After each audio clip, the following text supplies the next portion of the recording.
எப்பாப்பிரா என்று சொல்லக்கூடிய இந்த தேவ மனுஷன் முன்னே உதவாதவனாயிருந்தான், இப்பொழுது உதவுகிறான்.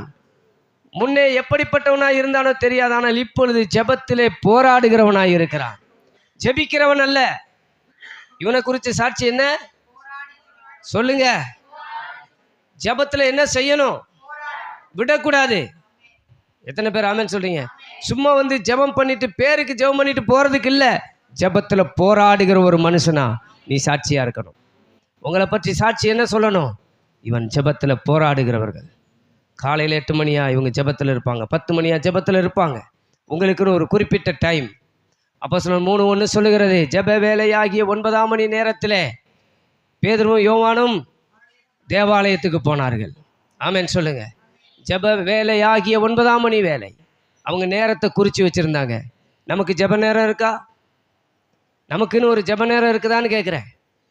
இல்லைன்னா இன்றைக்கி ஒரு ஜெப நேரத்தை முன் குறித்து வைங்க.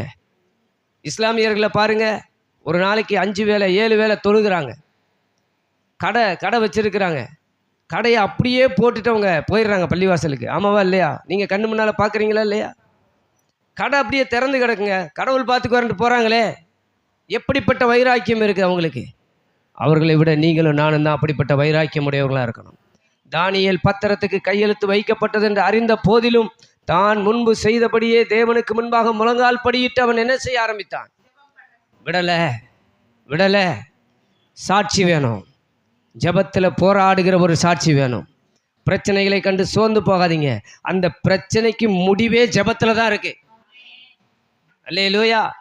நம்முடைய வியாதிக்கு முடிவே ஜெபத்தில் தான் இருக்கு. நமக்கு எதெல்லாம் நடக்கலை, எதெல்லாம் முடியலை, அதுக்கு முடிவு கட்டுறதே ஜெப அறை தான், இந்த முழங்கால் தான். அல்லேலூயா. என் ஆண்டவர் கொஞ்ச நாளாக பேசிட்டு இருக்காரு, முழங்காலில் முன்னேறு. அவ்வளோதான், ஒரே வார்த்தை தான். முழங்காலில் எதை பற்றியும் கவலைப்படாத, முழங்காலில் நின்று முன்னேறிக்கிட்டே இரு. நேற்று இரவு 11:33 எவ்வளோ அப்போ முழங்கால் போட்டோம் ஜெபம் பண்ணுறதுக்கு. இந்த ஃபேஸ்புக் ஆன் பண்ணிவிட்டு பார்த்து அதில் முன்னால் வந்து நின்றுச்சு அந்த ப்ரேயர் பாயிண்ட்ஸ் 6 நாளைக்கு முன்னால் போட்டதுக்கு. சரி கொஞ்சம் தானே எனக்கு ஒன்று ஜெபிக்க ஆரம்பித்தா 157 ஜெபக்குறிப்பு. நிறைய பேர் கடன் பிரச்சனையில் இருக்காங்க, நிறைய பேருக்கு குழந்தை இல்லை, நிறைய பேர் கேன்சர் வியாதி பலவீனம். பாருங்கள், என்ன யாருன்னு தெரியாது.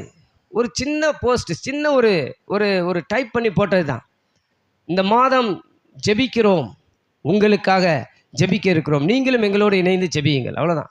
அதில் ஒருத்தர் அவங்கள ஜெபிக்க விடுங்கன்னாரு. அதை பற்றி ஒரு தவறாக ஒரு காரியத்தை போட்டிருந்தார். அப்போ ஆண்டவர் எனக்கு சொன்ன வசனத்தை அதில் எழுதியிருந்தேன். ஒருவர் பாரத்தை ஒருவர் சுமக்க வேண்டும், ஒருவர்